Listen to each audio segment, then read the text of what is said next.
A former LAPD officer caught in a cadet scandal is heading to prison. And he'll also be known as a sex offender for the rest of his life. Another chapter ends in the LAPD scandal-ridden cadet program. That's right. Today, a judge sentenced a former 10-year veteran of the department to prison for having sex with an underage girl. And CBS 2's Dave Lopez is live in South LA with how much time the ex-officer will spend behind bars. Dave. Well, Pat, it'll be 2.5 years. The family isn't very happy about that, but he must stay away from his victim, his 15-year-old victim, for 10 years. We're in front of the 77th Division. This is where the scandal broke wide open in this cadet program. A high-speed chase with stolen patrol cars, 7 cadets in all arrested. 3 will face charges. There's sex, there's illegal weapons involved, all centered around a 10-year veteran, as you mentioned, who made a plea deal today. Guilty, or actually he pleaded no contest, and he gets 2.5 years in prison. How do you plead to count 1? No contest. And how do you plead to count 5? No contest. 31-year-old Robert Kane, a one-time LAPD officer, was told that his no contest plea to 2 counts of having sex with a minor was the same as pleading guilty. His victim, a 15-year-old girl who was a member of the LAPD cadet program. Kane was one of the mentors at the 77th Division, and his alleged actions then so disgusted then Chief Charlie Beck that Beck arrested Kane himself. I think it's important to send a message. I find the actions of Kane, if they are proven, to be despicable. In court today, Kane never looked at the 15-year-old one-time cadet who read from a statement. The court did not allow any camera to photograph her or record her voice. Part of what she said, quote, "Robert, you made everything seem like it was nothing and it was something normal. You slowly built fear into me and confused me so that I would feel like there was no way out." It's not only a crime, it's a moral outrage for a grown man in his 30s to take advantage of a 15-year-old little girl. She continued, "My life after that was a mess. I had to question if life was even worth living, all because of you." According to the evidence, and Kane confessed to it all, he took the 15-year-old girl to an outing, just the 2 of them, to Magic Mountain. After spending several hours at the park, he then put her in his car and drove her to a secluded area where they had sex.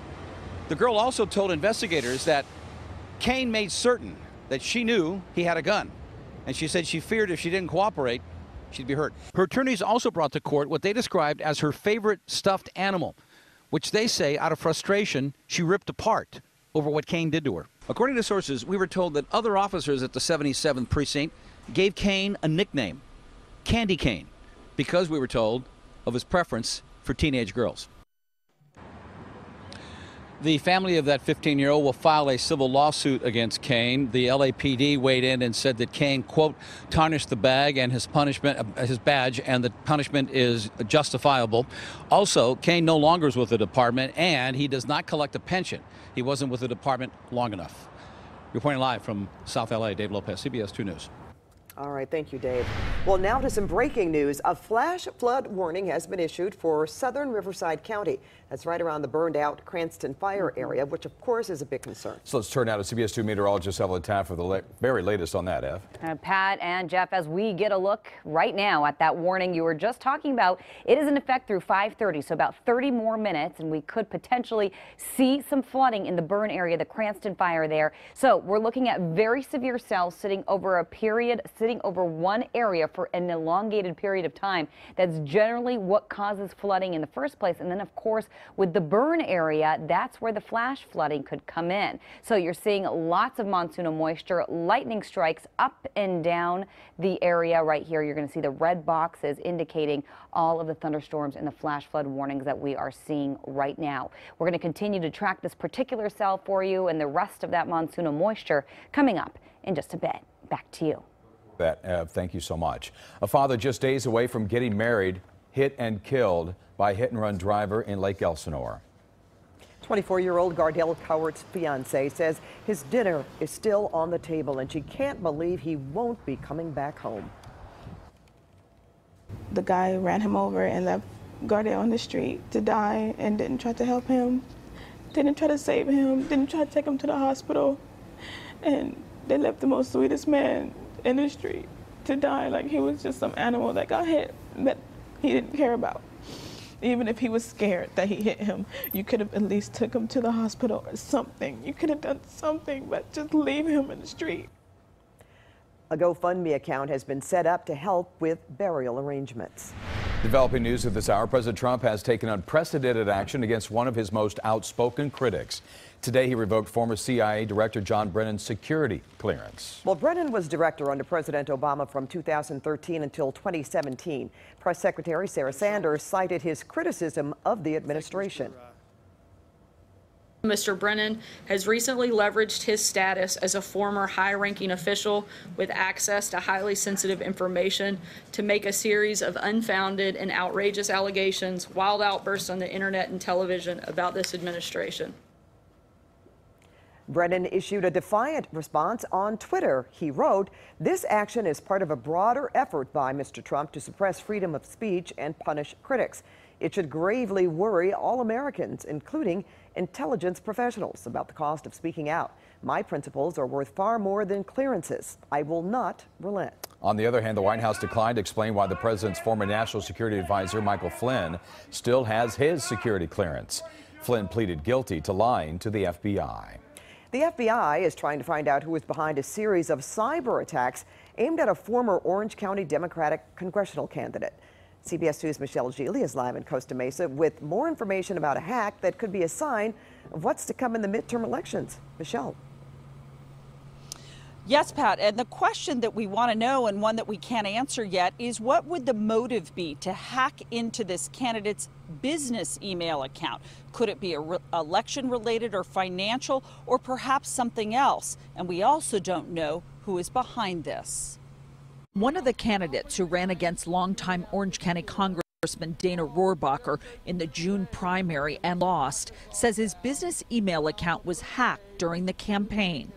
A spokesperson for Hans Kierstad confirms a story released today in Rolling Stone magazine, which says the FBI investigated the hacks, which began last summer. A phony email or spear phishing attempt in August 2017 was successful, according to the article. Kierstad typed his password before realizing he was the victim of a cyber attack. Hacking attempts continued, the Rolling Stone reports, and in December, the cyber attacks targeted the Kierstad campaign website and hosting service. The attempts, however, were unsuccessful. Hans Kierstad's campaign manager told Rolling Stone, quote, "It's clear from speaking with campaign professionals around the country that the sustained attacks the Kierstad for Congress campaign faced were not unique, but have become the new normal for political campaigns in 2018. I think that's frightening because, as a candidate myself and also a business owner, the thought that our internet can be hacked and that our confidential data and data about voters can be taken. Costa Mesa Councilwoman Katrina Foley lives in the 48th Congressional District where the recent hacking occurred. Hans Kierstad's campaign manager told Rolling Stone that the FBI never shared who was responsible for the cyber attacks. And a source today said the motive may not be about the election at all, but could be a scam to extort money. Katrina Foley worries about her own campaign this November for mayor. I don't know that there's clear evidence that it will impact elections outcome, but it definitely is a danger to and a threat to our financial security, our confidentiality within our campaigns and our businesses. The Kierstad campaign manager says he does not believe that these cyber attacks affected the election results. Kierstad came in third place. Dana Rohrabacher's campaign did not want to comment today about the cyber attacks made against his opponent. That's the latest live in Costa Mesa. I'm Michelle Gili. Back to you. Michelle, thank you. A former White House advisor, Omarosa, Manigault, Newman, dropped another bombshell allegation today about President Trump. A former apprentice candidate claims the president knew WikiLeaks was going to release Hillary Clinton's emails before it happened. The claim is not in her book titled Unhinged. President Trump's campaign has filed an arbitration against Omarosa, claiming she violated a non-disparagement agreement. In an interview today with the Associated Press, she remained defiant. I'm not surprised. In fact, Donald Trump brags about using litigation to intimidate people. He's trying to silence me. He's afraid of what I would share, and that's why you see these actions from Donald Trump. Well, the president has called Omarosa a lowlife and a dog.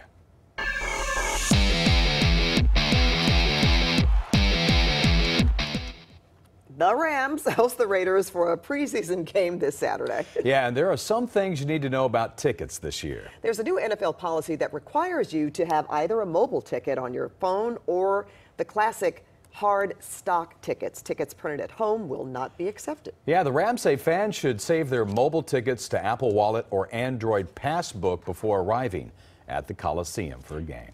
The Coliseum showed off stadium upgrades and renovations that will impact Rams fans. All right, CBS 2 Sports Director Jim Hill joins us now live from Rams camp in Irvine with more on this. Jim?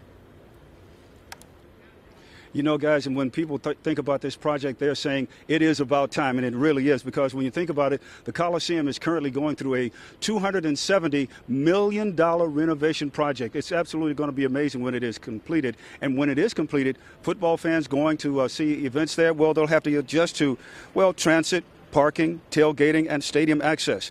Earlier today at the Coliseum, there was a very special ceremony marking the halfway point of the project. Now, when the renovation is completed in 2019, every seat in the stadium will be replaced, aisles and handrails will be added, Wi-Fi will be installed, and south ground level concession stands will be added. And while preserving the integrity of this historic landmark, USC Athletic Director Lynn Swan talked about the renovation. I'm excited because it improves the overall experience for our students, for our football players, for our alumni and fans. The Coliseum has never been renovated to this degree since it was built, so it's a privilege and a pleasure for us to have the opportunity to make this happen. There's going to be some adjustments and changes. There always are when you improve. It's no different in this case as it is when you have new technology and the young people get it quick. We'll have to educate people. If there's any one thing I think all the fans and folks coming to the Coliseum for games should understand is timing. The one key factor is to get here earlier, try and get into the stadium earlier. Now, get this, construction workers have already put in 172,000 hours worth of man work.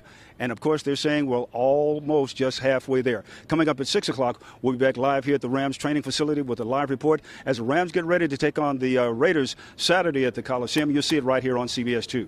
Back to you in the studio now. All right. Thank you, Jim. We'll see you in a bit. Well, if you're not going to the game, you can watch it right here on CBS 2. Our pregame coverage starts at